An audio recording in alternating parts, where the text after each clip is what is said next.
స్థానిక ఎమ్మెల్యే ఒకటే వర్గానికి కొమ్ము కాస్తూ వారిని మెప్పించి ఓట్లు దండుకునే విధంగా వ్యవహరిస్తున్నారని బీజేపీ నేత రవికుమార్ యాదవ్ ఆగ్రహం వ్యక్తం చేశారు. గడప గడపకు బీజేపీ కార్యక్రమంలో భాగంగా 26వ రోజున వివేకానంద నగర్ డివిజన్లోని బాగ్ అమీర్లో ఆయన పాదయాత్ర చేపట్టారు. ఈ సందర్భంగా ఆయన మాట్లాడుతూ కేంద్ర ప్రభుత్వం 3 లక్షల డబుల్ బెడ్రూమ్ ఇండ్లకు సంబంధించి నిధులు మంజూరు చేసిందని, ప్రస్తుతం నిధులను ఎక్కడ వాడారో చెప్పాలని ముఖ్యమంత్రిని బీజేపీ నేత డిమాండ్ చేశారు. రాబోయే కాలంలో బీఆర్ఎస్ పార్టీకి బుద్ధి చెప్పేలా చేస్తామని బీజేపీ నేతలు వెల్లడించారు.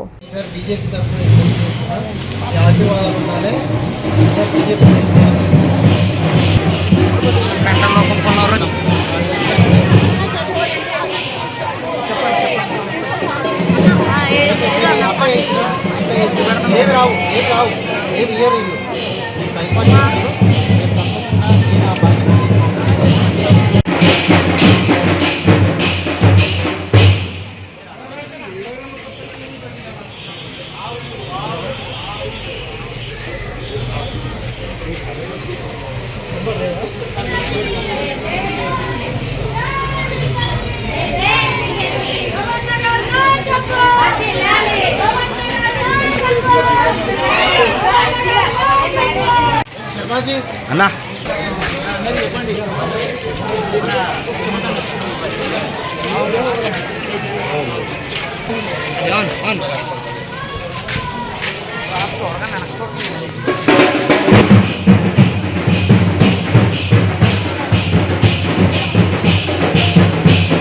భారతీయ జనతా పార్టీ 26వ రోజు చేస్తూ ఉన్నాం.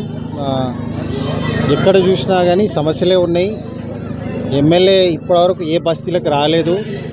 ఆయన ఒకటే వర్గానికి ఒకటే క్లాస్కి చెందిన ఓట్ల కోసమే ఆయన చూస్తూ ఉన్నాడు.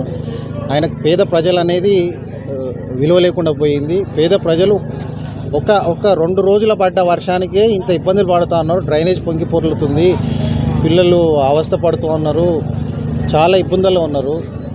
అదే కాకుండా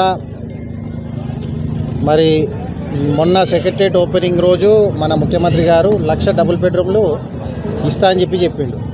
1,00,000 డబుల్ బెడ్రూమ్లు ఎవరికి ఇస్తున్నారు, ఎప్పుడు ఇస్తున్నారు? 9 సంవత్సరాలు అయిపోయింది. 9 సంవత్సరాలు అయిపోయిన తర్వాత 1,00,000 డబుల్ బెడ్రూమ్లు ఇప్పుడు ఎందుకు గుర్తొచ్చినాయి మీకు? కేంద్ర ప్రభుత్వం 3 లక్షల డబుల్ బెడ్రూమ్లకి మా పైసలు రిలీజ్ చేసారు. ఆ నిధులన్నీ ఎక్కడ పోయినాయి? మీరు కేవలం ఇప్పుడు ఎలక్షన్ ఉందని చెప్పి డబుల్ బెడ్రూమ్లు 1,00,000 డబుల్ బెడ్రూమ్లని ఆశ పెడుతుర్రు. ఈ ప్రాంతానికి 55,000 అప్లికేషన్లు వచ్చినాయి. ఇన్ని గవర్నమెంట్ ల్యాండ్స్ అన్నీ కూడా అన్యాక్రాంతం అయిపోయినాయి. మీరు కట్టాలనుకుంటే ఎప్పుడో కట్టవచ్చు. ఇది ప్రజలని తప్పుదోవ తీసుకుపోవడానికే అని చెప్పి నేను చెప్తున్నా. తప్పకుండా ప్రజలందరూ కూడా ప్రతి గడపకి వెళ్తే ప్రజలందరూ కూడా ఇబ్బంది పడుతున్నారు. టీఆర్ఎస్ పార్టీ మీద విరక్తి చెందుతున్నారు.